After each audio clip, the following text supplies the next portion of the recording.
Dois, dois, dois. We're now in Beta. It's October 10, 2025, a bit after 8 in the morning. We've just arrived at a village in the north of the West Bank. The light is still soft, catching in the dust hanging on the road as people park their cars. Everyone is gathering here for the annual season of the olive harvest. Except, this isn't your typical olive harvest. Here in occupied Palestine, picking olives comes with risks: injury, arrest, or even death. Can you tell us where we are and what we're going to do today? We are in Beta. We have a land between Beta and Osrin that there are settlers trying to stop the farmers from harvesting their olives. So we are coming to help them. And You're hearing Mundar Amira, a Palestinian community organizer from Deir Aban, a Palestinian village ethnically cleansed in 1948. He grew up in the Aida refugee camp in Bethlehem, where he still lives. Today is a special day, the first day of Zaytoun 2025, a campaign for the olive harvest season organized by a number of Palestinian collectives to support farmers at the edges of Israeli settlements. Mundar Amira has spent months helping coordinate this campaign, bringing in activists and journalists, planning the routes, handling the logistics and trainings. Now that the season has begun, everything is suddenly becoming real. so, yes, it's a big happiness to have all these people here. There are dozens of us, most of them Palestinians, yes, but also international solidarity activists from all over the world. We don't do it because we think farmers are poor and weak, Mundar Amira told us, even before the harvest started. We do it as a way to say thank you for being in the front lines. Olive groves aren't what most people imagine when they hear the word front lines. But in recent years, as settlements and outposts continue to multiply, the front lines of Palestinian resistance to Israeli colonialism have shifted and expanded across the West Bank. And plots of land farmers could once reach are being progressively cut off by the encroaching occupation and the threat of violence. You know, it's another kind of genocide here. It's an ethnic cleansing. So many things that the people have to know, have to see what's going here. So, yes, we want to stop this occupation and to live free. It's not our first time in Palestine. We have been reporting on the subject, mostly in Portuguese, since 2017. But although we've been spending time here every year for the last few years, we've never actually been to the olive harvest before, and so we don't quite know what to expect. The weight of the occasion hasn't fully set on us yet. For now, we're in high spirits, slightly buzzing with caffeine, in awe of this large group of people steadily making their way up the rugged slopes. So the settlement is here, on the top of the hill? And there is another. It's an outpost, tents. People gather to start the harvest, tarps under the olive trees, their branches struck in a rhythm that has passed from generation to generation. Less than 5 minutes later, Israeli soldiers arrive. They're like 6 soldiers. There's a few moments of quiet as the soldiers observe the group. But suddenly, the harvest starts to unravel. So settlers are coming in our direction now. And there's also tear gas being sent at the moment.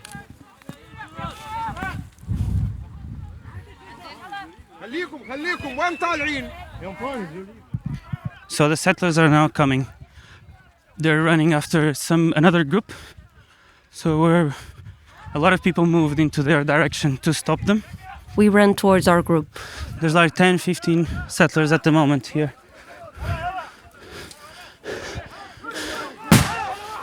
It's not even 10 a.m. when the first stun grenades and tear gas canisters start falling around us.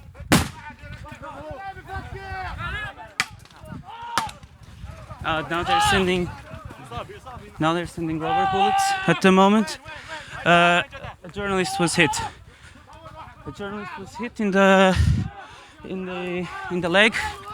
Wahash Bani Mufleh, Palestinian photojournalist and resident of Beta, is the first victim of the Israeli attack. Soldiers shoot point-blank a tear gas canister at his foot, in what seems like a deliberate targeted attack. He's wearing a blue vest with the word press on it. Quickly, a group of people carrying him into an ambulance, and soldiers fire more tear gas in their direction. The air becomes thick with acrid smoke. The smell in the air is really of tear gas. My eyes are now burning. Most of the settlers are kids, it seems. Unarmed teenagers shielded by heavily armed soldiers, and now by the Israeli border police as well. The border police arrive and immediately direct the farmers and the activists towards a specific patch of land. On this side, you can do it, they say. Picking olives, they mean. That side is off limits. The harvest goes on in the background while Palestinian farmers and landowners argue with the Israeli authorities, insisting they should be able to pick olives everywhere. It is, after all, their land. Monderamira again. So from the left you can do it, but on the right you can't. This Why? is the last decision. Just they want to control everything to show that they have the power here. And we are trying to show that we have the power here. This situation lasts for a few minutes. But as it would turn out, the earlier display of violence was just a sample of what was to come.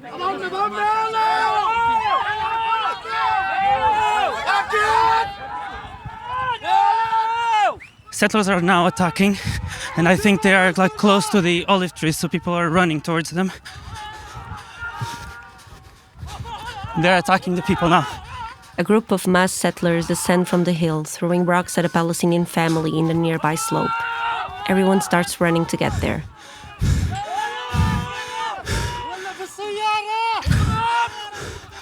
Oh, it's burned. So they burned the car. A car bursts into flames, and all hell breaks loose. And they're sending rocks in this direction, a lot of them.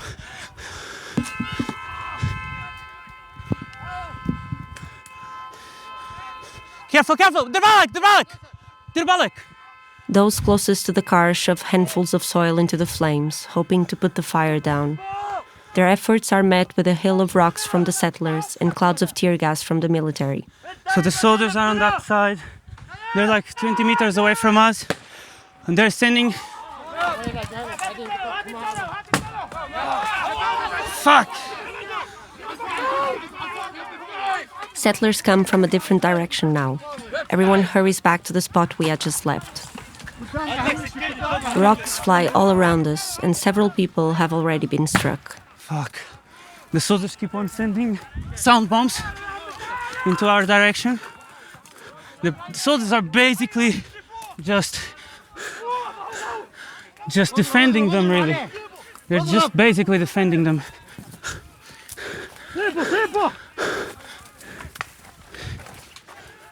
Look. Fuck! The sound bomb just exploded a meter away from me now.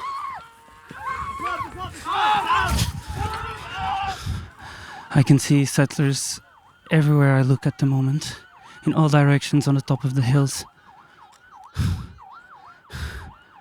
It's really a devastating scenario, to be honest. There's fires everywhere, there's people going away. Most people sprint back to the cars. A few stay behind on the other side of the hill with little more than rocks. On our side, we don't know what to do.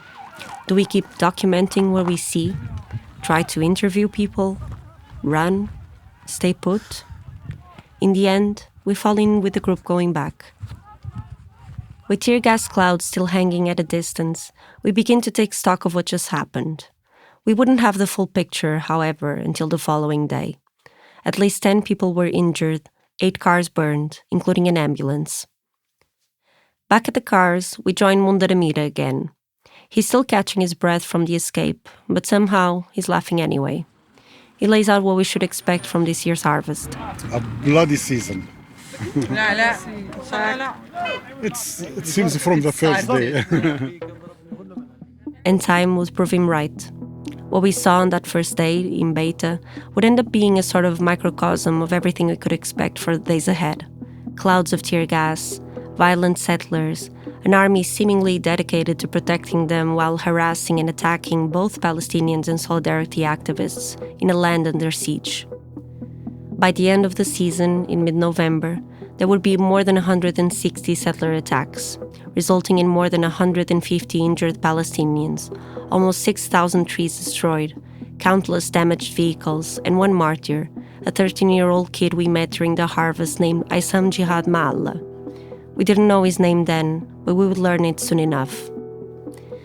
We joined this year's olive harvest campaign for 10 days. This is the story of what we witnessed. A story of incredible violence and oppression, but most importantly, of community and resistance. For the Mundo Wise podcast, this is Rafaela Cortes. And this is Ricardo Esteves Ribeiro.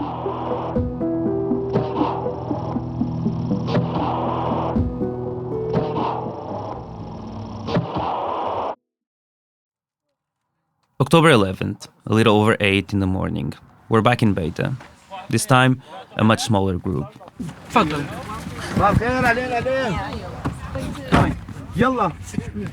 One of the farmers here invites us for tea, coffee, and some non-optional biscuits in the shelter he built as part of his effort to defend his land. Outside, there's a small vegetable garden. Inside, he quickly pulls up a number of chairs and benches, arranging them so we can sit together. This land belonged to his grandfather before him. Now it belongs to him. Back in May, he tells us, settlers came to this very spot while he was away. They broke whatever they could, destroyed fig trees he had planted, and stole valuable equipment he used for construction and agriculture. We've gathered here because the olive groves we were planning to go to, the same ones from yesterday, are apparently off-limits. We learned that from the 4 soldiers blocking our path with their military jeeps upon our arrival. Even though the family had gotten permission from the military before to harvest their land today, the army has now declared the area a closed military zone. They don't bother showing us any proof. We are very, very, very, very strongly discouraged from remaining on this side. So, about this quote-unquote agreement. The day before, there was plenty of back and forth between Palestinians and the army regarding where people could or could not be harvesting olives. One grove was okay, the other was not. One side of the road was okay, the other was not. They call it security coordination. Mind you, these are all Palestinian lands. Even within the framework of international law, all of this belong to Palestinians. We are in Area B of the West Bank, according to the 1993 Oslo Accords. But even here, in recent years, the Israeli military has been increasingly blocking Palestinians from working their lands unless they first coordinate with the army. This means the occupation forces get a say of when and how Palestinians can harvest. All of this for so-called security reasons. Of course, the real source of that insecurity seems clear enough. The ever-growing settler colony, with its settlers and outposts. In recent years, since the construction of a settler outpost called Eviatar, Beta has become one of the West Bank's front lines. For the last 4 years, Beta's residents, along with solidarity activists, have been holding recurrent protests against the outpost. And for that, the village paid a heavy price. Tear gas canisters, sound bombs, live ammunition, movement restrictions and closures, as well as house raids and arbitrary arrests. The harvest season has also suffered at the hands of the rising settler violence. It's no longer the communal ritual it once was, as one Palestinian farmer tells us. The whole family gathered around the fire to cook traditional Palestinian meals. They would organize activities together, he says. They would have fun, but not this year. This year, the fire is gone, replaced by provisions cooked and packed in advance. The kind of lunch meant to be eaten on the move should the moment come when there's an attack and everyone has to flee. As if the settlers and the soldiers were the landowners and they were the thieves. Another farmer steps forward. He tells us his grandmother is 95 years old, and she raised these trees in front of us, as if they were her children. She would bring them water in a donkey before there were any roads, to make sure they all had a sip of water. When she heard about the attack from yesterday, she cried. It's as if they were attacking her children. The small group harvests the olives from her trees for a while. But the peace doesn't last long. Seems like they're kicking someone.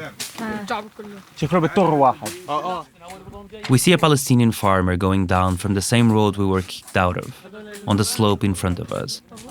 A few seconds later, soldiers emerge behind him.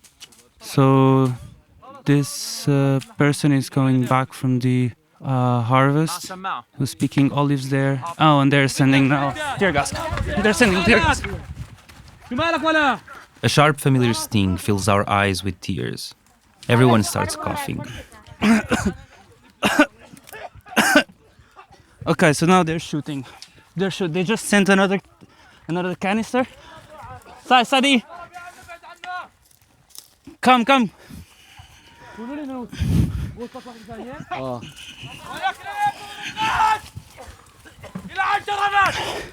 They keep shooting as we leave the olive grove.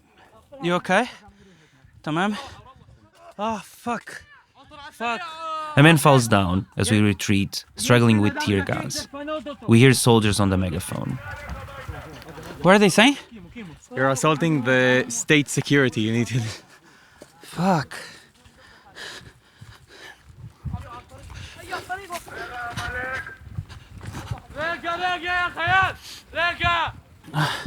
Okay, so we're moving now. Tamam? Tamam? We go up the road that leads us further away from the army to join some other families gathering on the top. All this time, soldiers keep pointing their guns at us. Okay, so we're all now running. Fuck. Fuck. Okay, there's a person now having a convulsion on the floor. People are trying to put them sideways and trying to take care of it. The soldiers are like 300 meters, maybe 400 meters away from us. They keep pointing at us. A child has collapsed on the ground and is having seizures. People start shouting at the soldiers to let an ambulance through, but it only comes minutes later. Okay, an ambulance is now arriving. An ambulance is arriving at the moment. The kid is quickly carried inside and immediately taken to the hospital. كم عمره؟ كم عمره؟ عمر كده هذا كدي 13 سنة. Huh? 13. 13. He is 13. The kid inside is only 13 years old.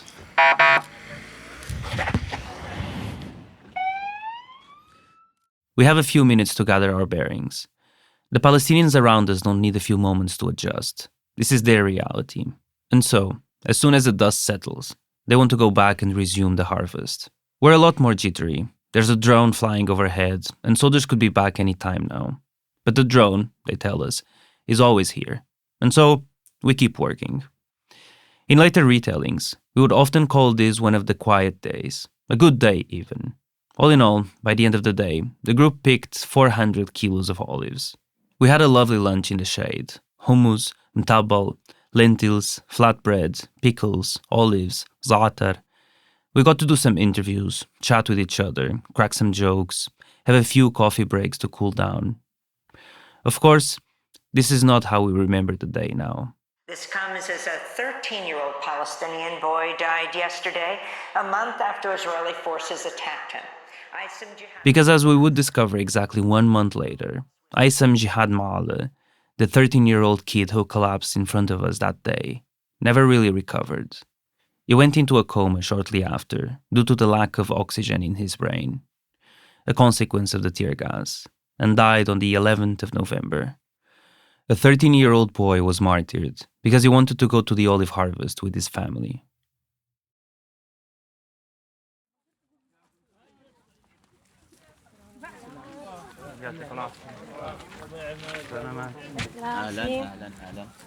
So it's 10:40, and we just arrived to Edna, where the third day of olive harvest will happen. It's October 12th. Over 100 people have gathered in Edna, a Palestinian town in the southern West Bank, close to Al Khalil, Hebron.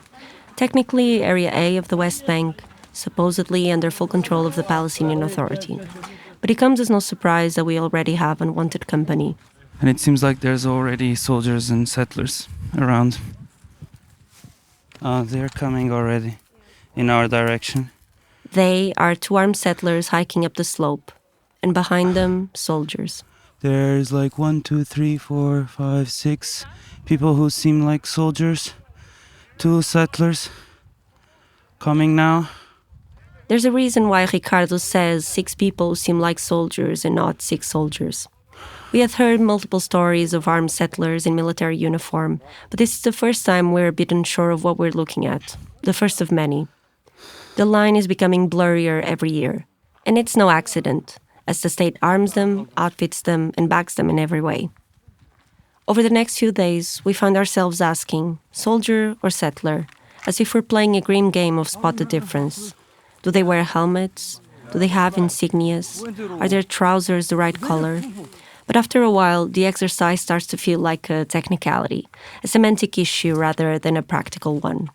At what point do we stop calling these paramilitary settlers civilians? And when the real soldiers collude with the settlers during their attacks, what's the difference anyway? They're sending us back. Now they're just in front of us. There's a settler here armed, another one that's also armed. Munder, what were they saying? It's forbidden to do anything.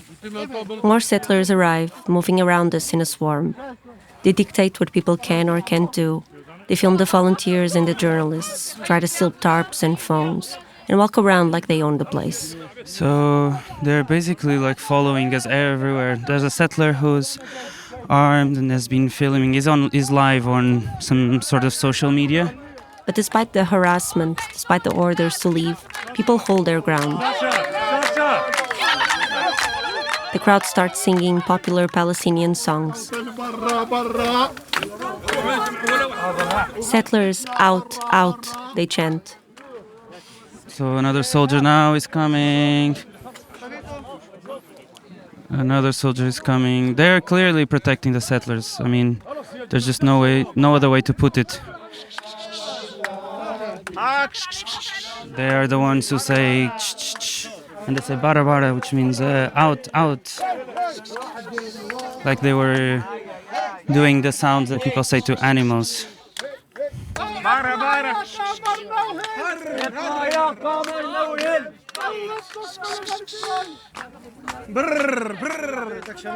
Okay, so now they are now detaining. Well, it's a settler really. It's not. It doesn't seem like a soldier is trying to retain a journalist, but he was arrested. Why are you taking people out? What? Can I ask you why are you taking people Because out? it's my land.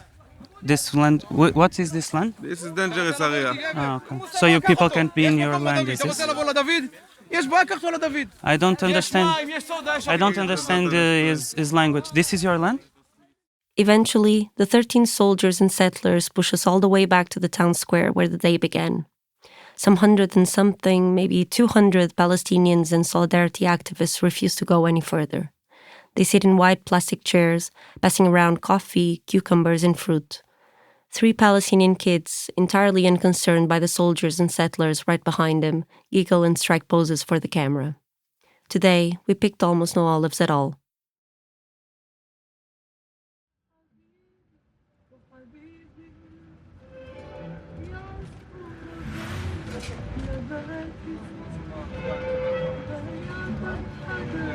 October 13, the 4th day of the olive harvest. What's the name of this place? Kufr Kadum. Yeah. Kufr It's Kadum. one of the famous places here that run a Friday demonstration. Till now, sometimes they are doing it. For years, Kafr Kadum has been a target of Israeli settler expansion.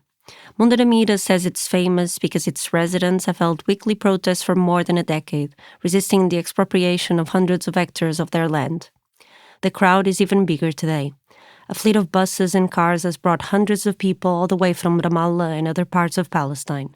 So, yeah, let's see how it goes. We're basically walking into the direction of the outpost. Above us, we can see what looks like the beginning of a settlement. Not a huge one, but possibly what the huge settlements of today looked like when they were first built. Beside it, a makeshift structure similar to a military tower surrounded by Israeli flags and around 15 settlers who never seem to look away. We begin climbing the hill towards the olive trees near the first structure of the outpost, roughly 20 meters away. And then the harvest begins. So now there's 3 settlers coming down. مستوطنين بنزلوا مستوطنين. قامات محابيل. What were they saying? You are terrorists. All of you are terrorists. You are terrorists. Meanwhile, the military also joins us. So now they're calling for the soldiers. They're doing hand gestures for the soldiers to come in their direction. One of the settlers, a teenager by the look of him, covers his face with a mask. Another settler says to a Palestinian journalist, "Your vest," the pressed vest he means, "won't stop the bullets." There's more settlers at the moment. There's also now at least a couple of settlers who are armed, just like yesterday. One of them is wearing a military uniform, but I mean, at least from where I can see, doesn't seem like a soldier. 13 people in total, half of them wearing military-style outfits. And just like yesterday, they begin hovering around the group. Among them, we spot a settler like we haven't seen before, armed with both a professional-looking camera and a semi-automatic weapon. It's like they have their own photojournalist. This kid is armed. He has a knife on his pocket. Hey. Do your job. So the settlers are pushing people at the moment. Things tense up fairly quickly. We're getting ready for them to spiral out of control any second now, but that time never comes. So the people are now picking this olive tree after a while of being sent back by soldiers and settlers. They managed to start picking again. There's not a lot of olives in these trees, so the group starts going down. Below, soldiers and settlers start asking people for IDs, particularly the internationals. I need your passport and you can go, okay? Why? Because we need to take the pictures of this. Why is that? That's what the police said. Okay. And can I ask you, why are you telling people to go away from the place? No. What's the reason? Is it illegal? Is it illegal to pick? It's illegal. It's army area. This is army area? That's illegal. Can you explain that? What army area is it? What's the number of the area? There's no number. It's army area. That's danger for your rifle. To be here? Yeah. I'm worrying for you. I love you because of that. Closing off an area, declaring it a closed military zone where only authorized people may be, is routine during the olive harvest and for much of the rest of the year as well. The soldiers do it all the time. They do it to prevent protests, to protect settlers and settlements, and to prevent access not only for Palestinians, but also for solidarity activists and journalists trying to reach agricultural land. In 2022 alone, they issued over 800 closed military zones, and the army itself has referred to this data as very incomplete. Setting up a temporary 24-hour military closed area is so simple that they used to carry around a printer in their jeeps, one activist tells us. Now, with smartphones, they don't even need that. It's so easy to set up that they don't need to bother to lie about it. And yet, in all the days that followed, we never saw a single document, a single shred of evidence for any of these so-called closed military zones used to push us out. But it's not that they actually need it. It was clear day after day. With or without a real military order, soldiers and settlers can do whatever they want. فيروز تايم لو سمحت. October 15th. It's the 5th day of the olive harvest campaign, or rather the 6th, if you count yesterday. Only we never made it there. We were supposed to go to Turmus Aya, a Palestinian village north of Ramallah. But from what we were told, the Shabak, the Israeli security agency, threatened the mayor of the village. Something along the lines of, if all these people go there, people will die. So yesterday was cancelled. Today, we're heading elsewhere, at Nazla Sharkiya, near Tulkarem, in the northern West Bank.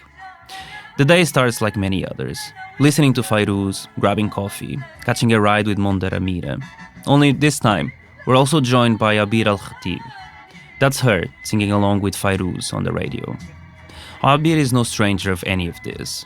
Before we met, we'd already seen videos of her, a woman in oversized sunglasses, shouting at fully equipped soldiers, daring them to drop their weapons and face her. There's a fierce spark in her, but the past few years have taken their toll. How are you feeling being back here? Very scared. From a long time, I didn't go to any activity. So after my husband died, after 7 October, the situation is very dangerous. I went to many, but not like this one. Today I'm so scared, but I know I'm strong to be there. I will fight to be there. We start walking to the olive groves at around 10:30 in the morning. We've seen at least 2 soldier vehicles in a road not that far away from us.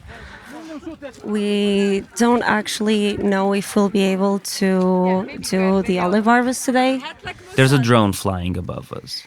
We can hear the drone on top of us. On the way to the olive grove, we see scattered families already picking olives. But the moment we reach the trees ourselves, we are met with tear gas.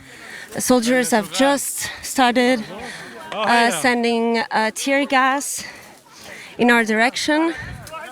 They shot at least 2 tear gas canisters. We still remember trying to count the number of tear gas canisters they fired at us, but it was a futile exercise. From that very first moment, tear gas rained down on us relentlessly, even as we retreated. They just shot another tear gas canister, so at least 4 have been shot. The air, it's becoming really hard to breathe, and the eyes are starting to burn. They shoot another one. They just shot another in our direction. And another one. Yeah, they are sending more. Yeah, they're still pointing a gun at us. I think they're about to fire. And another one. Yeah, they just fired. I think it's safe to say that we got absolutely no olives today. And everyone is just... They keep shooting tear gas canisters at us. Even though no one's actually staying behind, everyone is coming. We've been on the road for 2 hours, only to be kicked out in less than 10 minutes. As we leave, paramedics tend to a woman who fell while running away from the tear gas. They think she might have broken her leg. Small fires flare up, where many canisters landed, and people rush to put them out. Back at the municipality building, people hand out water, coffee, and an assortment of manaish, thanking everyone for joining. A Palestinian man moves through the crowd, slipping small cucumbers in people's pockets. We've been going on and on about violence, but here, Palestinians turn the ugliest of days into acts of community and solidarity. People have gathered here from all over. There's paramedics, people handing out food and drink, others carrying tarps and ladders and tools. Monder and Abir keep calling this way of doing things fawda, or chaos. But to us, it looks more like a well-worn routine of people stepping in and taking care of one another. Glancing around at the Palestinians gathered here, the mood is far from sour. There's laughter and lively conversations, as if we weren't just being tear-gassed 10 minutes ago. No one here seems particularly surprised by the outcome. In fact, this is a common experience. And like us, always waiting, wondering, will the army appear? Will there be settlers? The Palestinians know full well what awaits them. And still, they go. Every single time. We found as much the next morning.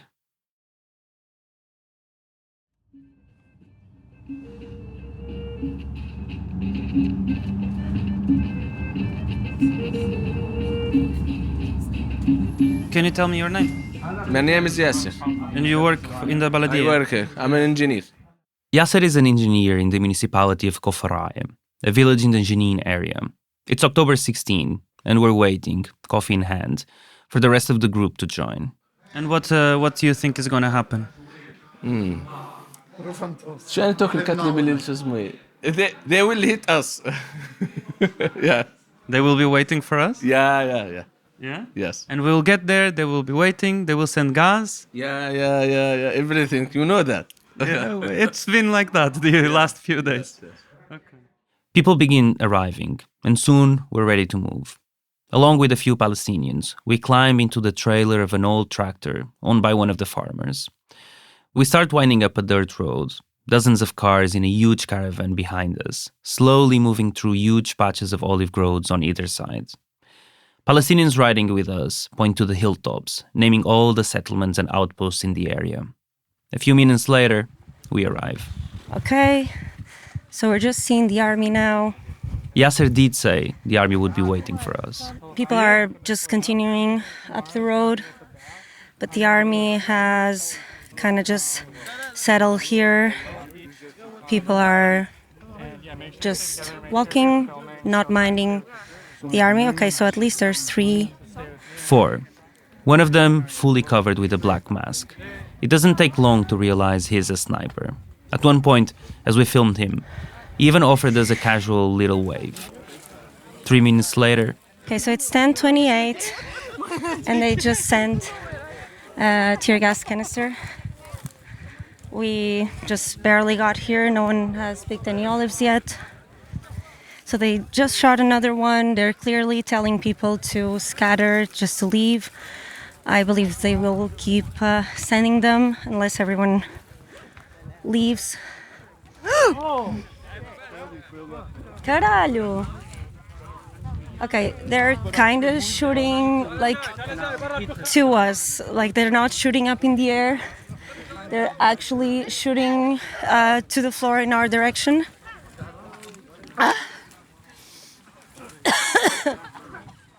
Rafaela spots Manal Tamimi walking beside her. She's a community organizer from the town of Nabi Saleh, another one that became quite famous for its Friday demonstrations.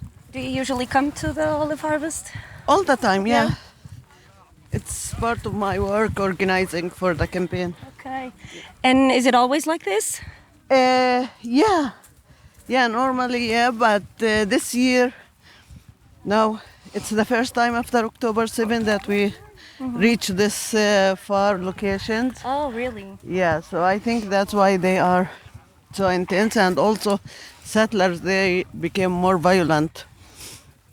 So that's why it under the justification of settler protection that they are pressing Palestinians. But we just want to do harvesting. It's not that we are attacking or doing something illegal, as they says. Manal Tamimi tells us we're not going to pick any olives today. She was right. They kept sending non-tear gas, and soon enough, the group decides to retreat. The soldiers are shooting tear gas canisters at us, and we are really struggling to breathe around here. Everyone is leaving. My eyes are burning. My throat is burning. Then, an already nasty situation gets visibly worse. مستوطنين settlers. Go, go, go, go, go, go, go. Go, go, go.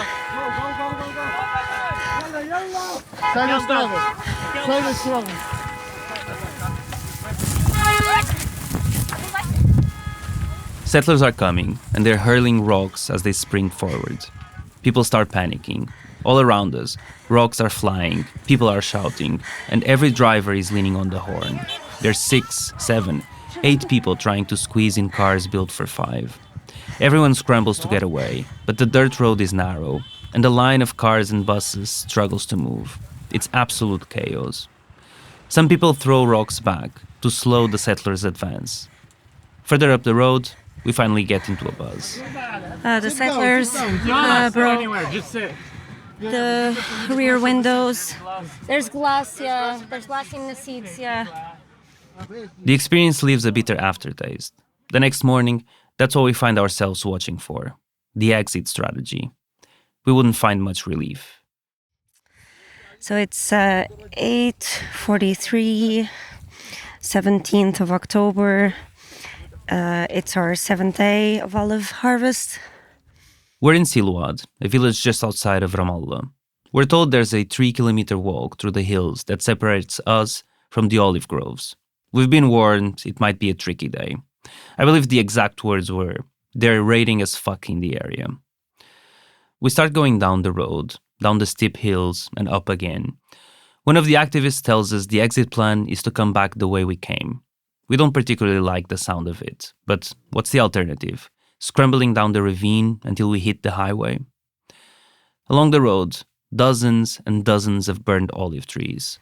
So at the left side of the hill, everything is burnt. A burned car upside down. There's a car that is completely destroyed in the middle of the road.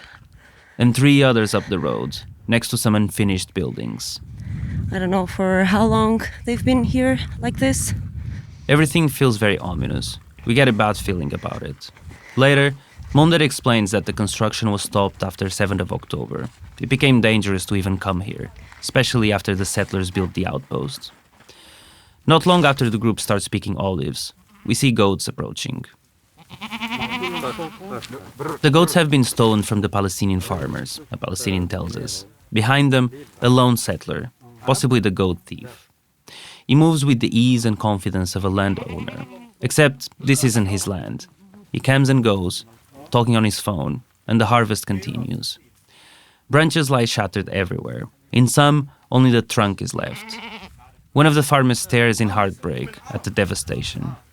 I don't know when he was last here, and I never get a chance to ask. It feels like he's just discovering it now. Could you explain what he was saying? Is it about the cut trees? Yeah, he said that why they do this if they think that the history of the Jewish people and Ibrahim told you that this land is for you. Just be careful that don't destroy the land. He was saying how he felt the trees were like his kids, much like the 95-year-old grandmother from Beta. So he feel like that he lost one of his family. A while later, more settlers show up, most of them kids. There's 1, 2, 3, 4 settlers approaching us. They just came in a pickup truck. No, 5 settlers. Although they are not masked, they are coming in our direction, telling us to leave. Yeah, they're telling us to leave. They're speaking in English. Everybody go away, that's what they're saying.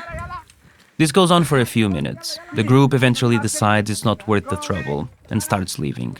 But the settlers are blocking the Palestinian cars. The settlers are not letting the car leave. Not long after, the army comes, along with more settlers, this time armed. The soldiers repeat what the teenage settlers were saying. We have to leave. The Palestinians remain trapped. So the people from the military is telling us to leave. This is a closed military area. Okay? That's okay. You're still trespassing military. Can I ask why we can't ask questions? I don't want to answer any questions. I don't want any questions. I can't be here? I don't understand your language. I don't understand your language. Go back. Go back. Why? Go back. Why is that? Because I want. Go back. Because you want to? Yes. But do they need to leave also? Look, they will leave once. No, first thing, it's their territory. That's their territory according to the military. It's their territory? Listen. It's a closed military zone where they will leave. Once you leave, they will leave. Please, please, please leave. I don't want to be forceful. I don't want you interfering. The army is doing their job. Please get out of here. Is this a closed military zone where Yes. settlers can be? I'm not even good. This is a closed military and you cannot be here. That's the only And question. settlers can? Baksha. Baksha Hamoud. And settlers can be there? For the next 15 minutes, the settlers block the Palestinians from leaving, piling rocks on the road to block their path, perching on the hoods of the cars. One even stages a dramatic performance, pretending the car is running him over. The soldiers keep insisting we leave, but we're not moving until the Palestinians can. All the while, we keep asking why the settlers are allowed to stay. Finally, as the car manages to escape, a soldier shouts an answer. They're allowed by law. They're allowed by law. They're allowed by law, he says. He doesn't bother specifying which law, and frankly, he doesn't have to.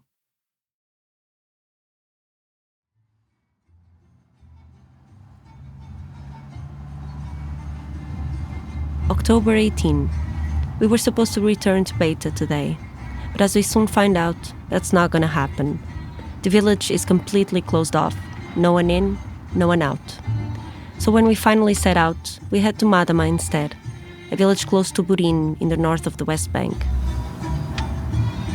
The days have started to blur at the edges a bit.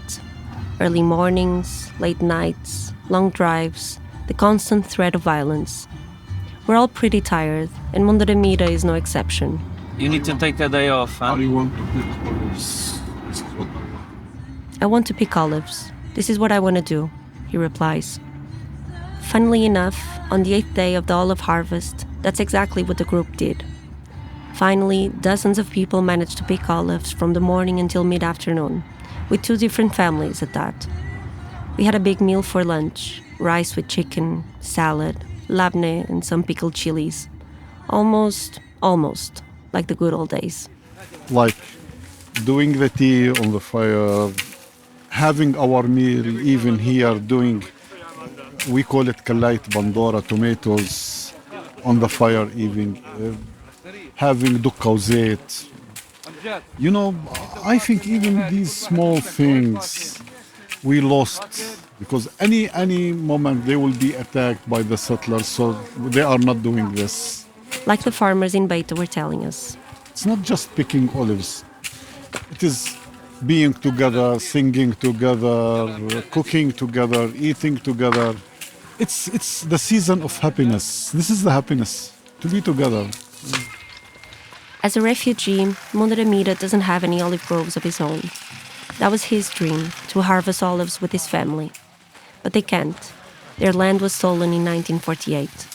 And so, he started going to the olive harvest with other families during university, as a volunteer. Eventually, Munir set up a kind of patrol with Abir al-Khatib, who you heard in Anazla Sharkiya, the woman who said she was afraid, but strong.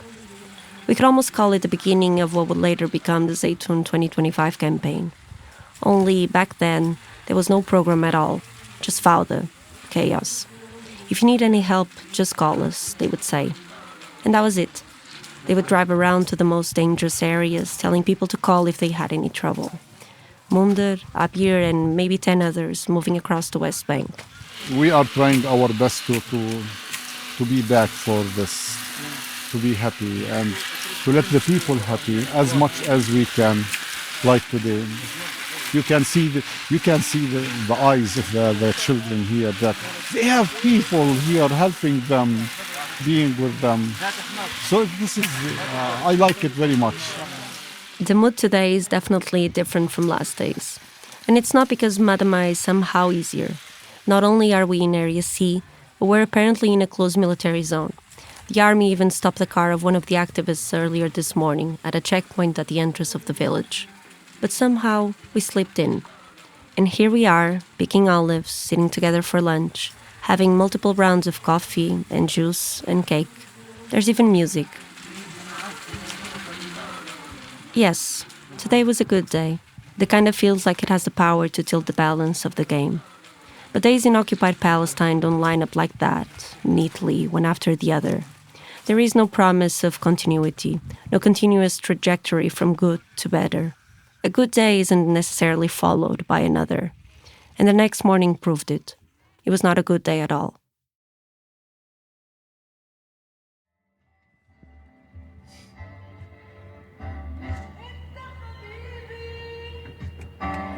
October 19, and we're on our way to Farha, a village in the Ramallah area.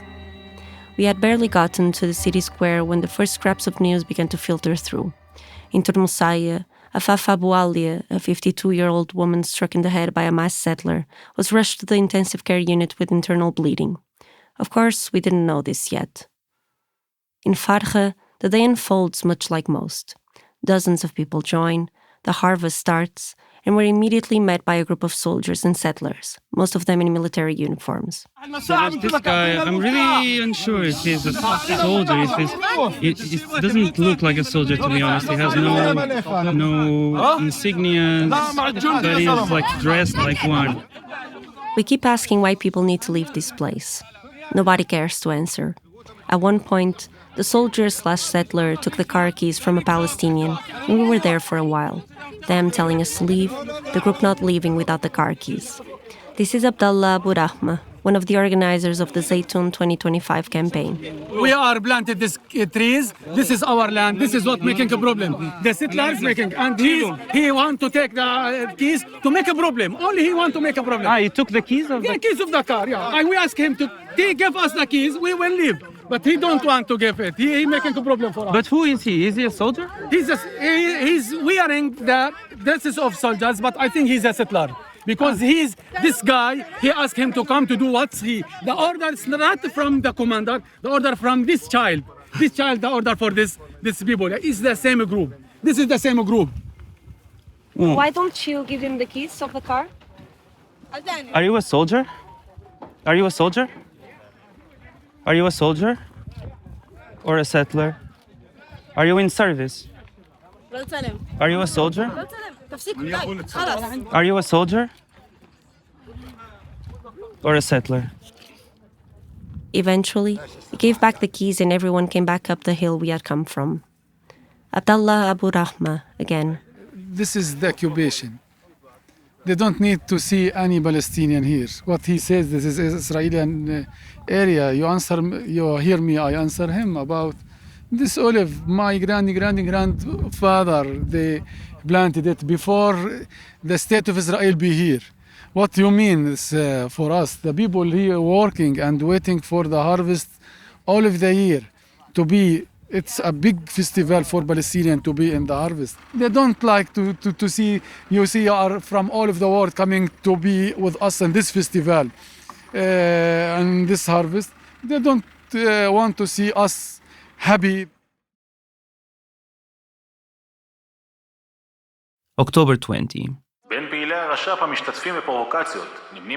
The Israeli Channel 4 airs a segment naming Monder Amira, Abdallah Burahma, and Muayyad Shaban, the head of the Wall and Settlement Resistance Commission from the Palestinian Authority, as terrorists. Men who had been in jail in the past and were now, according to this report, the supposed masterminds behind the Zaytoun 2025 campaign. The piece insists this was never about harvesting olives at all, but about provoking the peaceful settlers nearby. The whole broadcast leans heavily on the suggestion that the Knesset, the Israeli parliament, ought to intervene before all of this unravels into, quote-unquote, another 7th of October. Moments later, we get a message from Monder Amira. I think we will not move tomorrow. I'm not moving from Bethlehem because a lot of incitement against me, Muayyad and Abdullah, so we don't know what will happen even tonight. So I don't know if you want to go or not, but we never make it to the olive harvest the next day. A couple of days later, we get on a plane back to Portugal. But the bloody campaign, as Monder had predicted, went on. And he, of course, went back to the fields. According to the United Nations, between October 1st and November 10th, there were more than 160 attacks from settlers in almost 100 towns and villages.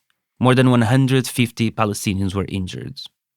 And still, Monder describes this campaign as a success, not because of the number of families that were helped or even the number of olives that were picked. It wasn't really just about that. It was about breaking that invisible but violent barrier that for at least 2 years has been separating people from their lands. It was about shattering that fear. Sumud, they say in Arabic. Steadfastness, not leaving the land. To stay. And stay they did, even in the year of the highest number of recorded attacks, even amidst the threats, the violence, the sleepless nights and aching bodies. Every day, Palestinian farmers and several dozen volunteers rose in the first hours of the morning to set out, quite stubbornly, towards their lands. And even when they were driven back, day after day, pushed out and attacked, they thought of nothing but going back.